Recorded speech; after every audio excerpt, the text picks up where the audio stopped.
Yeah. Heck, man. American pickers ain't got nothing on me, man. Hello, junkers, resellers, traders, scavengers, trash pickers, thrifties. Steve, man. We're just all a bunch of junkies. But, sorry about that. Today, I got the camera in kind of a weird angle. So I don't know. And it's windy, so man, I'm speaking louder. Now we have one heck of a windstorm rolling in there. And it actually blew on down. You know, it's coming from the north, blew through us. It's been blowing, man, we've got a heck of a storm or fire going on up there too. But blew through here and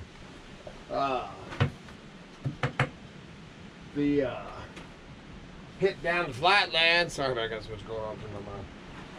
Hit through the flatlands down there, knocked the power out, and I'd never even thought of it. My mom, that was my mom on the thing, I texted her back. But she has one of those chairs, you know, to help her stand up. I never thought about, man, if the power goes out on your dang chair, what the heck? She said she had a heck of a time getting out of that thing. So, man, now we're gonna look and see if we can get a backup power thing to. Anyway, man, I'm gonna go over some of this. It has been, man, I am drunk. They have scored so much.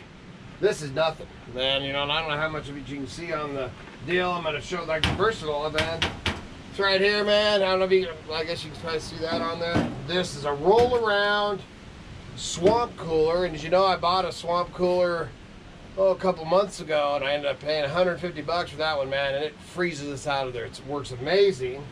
This one is another three-sided, or actually it's a two-sided.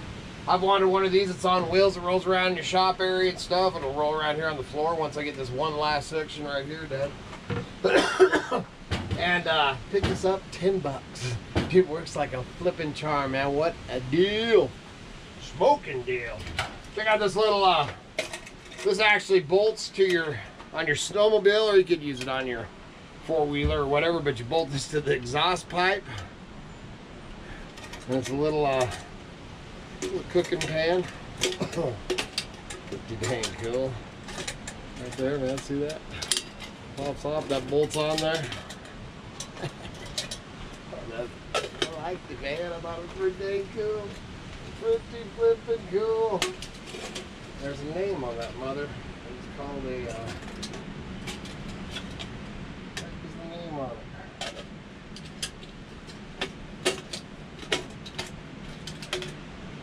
Oh, I can't remember. They have a name for it. Maybe the guy just told me the name on it. There's a bunch of this, man. I got yard sales over the weekend, man. You know, Labor Day weekend's always an awesome weekend for yard sales. Most of this came out of yard sales, not all of it. Some of it came out of a barn. Like, check out this that machete, man. That one, it's not American made, but it's not Brazil. Man, extra long, man. Pretty bad. Pretty bad. Old Husqvarna snap back. But check this out, man. When I'm digging through an old barn or something and come across an old crate, and on top of the crate it says bayonets and knives, that is definitely a trunk that I want to look in. And lo and behold, bayonets, bayonets, bayonets, and knives. Ended up with 31 bayonets, ranging from the ones that we've been, I've listed some, I got some in the deal, there's some listed you can check out. Some of these have still got greased up, you know, that's how they store them. So I've got to go over, but like this one, I don't know if it was this exact one, 1911, from 1911, all the way up to some more modern stuff that goes on AKs, and you know, like that one there's a little bit newer, you can tell because it's got a, you know, a plastic whatever handle. Dude, yeah. Oh, I was so happy. I wanted to dance down the aisles. I'll tell you the story. I used to, it's been a long time. about 25 years ago, and in fact, I was doing a lot of gun shows, selling guns and stuff. The gun shows and knives and, you know, all the, just setting up the gun shows. And I had an old friend of mine, what the heck is his name, man? We've done business for quite a while. Anyway, he's out of Riggins, Idaho. And he was getting crates full of Mausers, you know, Mauser rifles, you know, World War I Mausers and stuff like that. And back then, 25 years ago, and he was getting them in, he said the UPS guy hated him. But he was getting in the Mausers by the crates. And then I was buying Mausers from him for $50 for the Mauser with a full thing of banderos, what they call it, man, one of them things that go across your chest like Chewbacca, you know, that they have all the shells in. I'd get a bandero and a rifle for $50. And then if I wanted the bayonet that went on it, it was $10. They were $10. And then I would take them out to the gun shows and I'd double my money. You know, I'd sell the bandero full of shells and a rifle for $100. And then I'd throw in, depending on what size of bayonet and stuff, you'd get a bayonet for another 25 or $50. And that went on for a good long time. Steve was his name. And, you know, I picked up a few here and there and paid pretty good money, you know, and resold them and stuff. Like that one there, that is an oldie, man. That one. Dude, I'm so excited about these, man. Oh, I'm excited. But, it's been a good while since I picked up one for a deal, and we smoked it on these. Smoked it. So very, very happy about that. I've been wanting to share that with you, man. That's Stokes, if you want to check some out. Price ranges are all over the place, man. We're looking them up, researching them. Like I said, some of them 1911, some of them are, you know, World War II. Got a couple probably Vietnam era, and I haven't found two alike, so I have them, and they're from all over the world, man. So smoked it, very cool. Then we got that same barn. Got this one I'm probably keeping this, just cause gas mask. Got the old gas mask. I haven't even looked in here to see what was in here. I just bought it. It's got the tanks. It's got freaking three breathers or whatever. And that's probably the hood for it. So I got a gas mask. That's something, man, me and Kitty, I'd like to actually, now I gotta get, I have another one somewhere. So that's one of the old freak people out, man, go chasing people around. I love it. Love it! Now I probably wear this at the grocery store. Dude, don't laugh. Might be real soon. So that, man, I don't even know if I'm going to get through all of this stuff. I'm telling you, this, man, we've got the cabin stuff full. We've got boxes. We still have boxes from probably all the way back 2 or 3 weeks ago that we haven't even went through. And it has just been, you know, if we ain't pulling stuff out of old barns and off old homesteads and stuff like that, then the yard sales, you know, we've been picking up just a ton of stuff, the old yard or some of the yard sales. All right, so let's see. Got a couple of great, good old, man, they're old, man. That one's pretty stiff, but so we'll play with that, man. Good old leather scabbard. Another leather, that one's more pliable, that one's pretty good. Another scabbard. Some NAPA parts I must have just picked up just cause. A couple old funnels, man. This is a good old funnel. More for me. Oh, look at this guy. Show this. First I want to show this. You know, I showed my Just Ain't Natural picture that I picked up at a rendezvous or whatever 25 years ago. I sent a picture over to Muskrat too. Muskrat was actually at Cascade Jack's wedding. And I just had my buddy, Topwater, a mountain man friend of mine, just made this frame, just went and picked it up today, man. Is that awesome or what? Absolutely. Absolutely love it. Absolutely. Back here. Where do I go, man? Where do I go? I haven't even cleaned up the last time that I showed you guys some junk out here. Now I filled it up. I can't even finish the section. Crap, I'm gonna do this.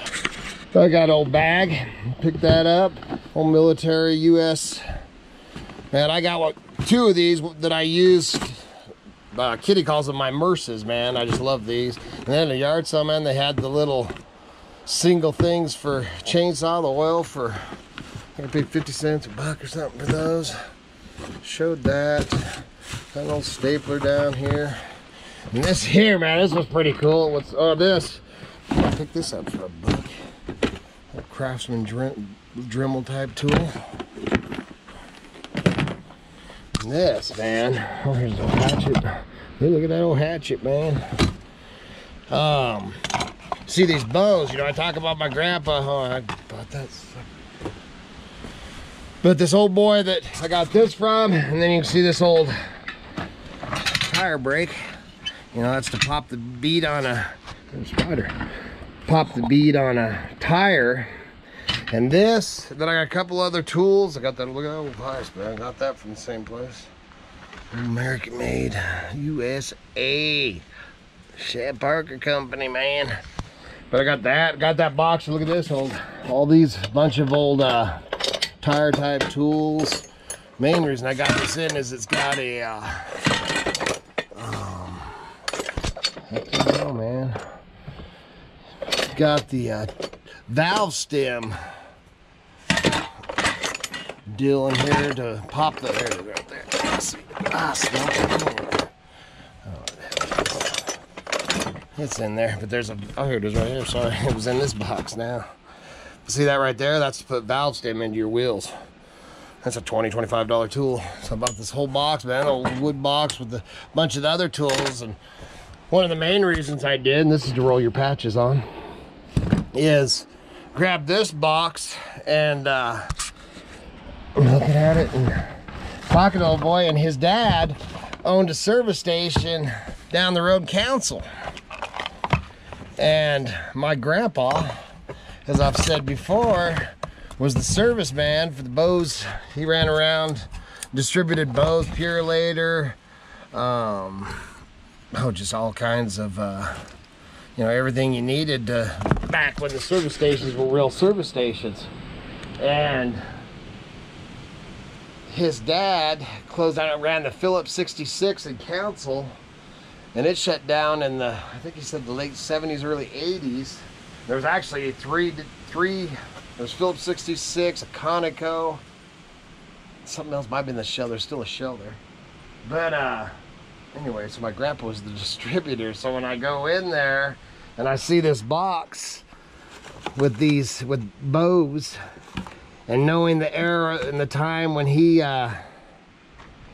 shut down his thing, my grandpa, 99.9% sure those came off my grandpa's truck that I helped him load, and he'd run around. He had a big box on the back of his truck, you know, and the distributor has, oh man, it was just awesome. I wish I had some old pictures of it.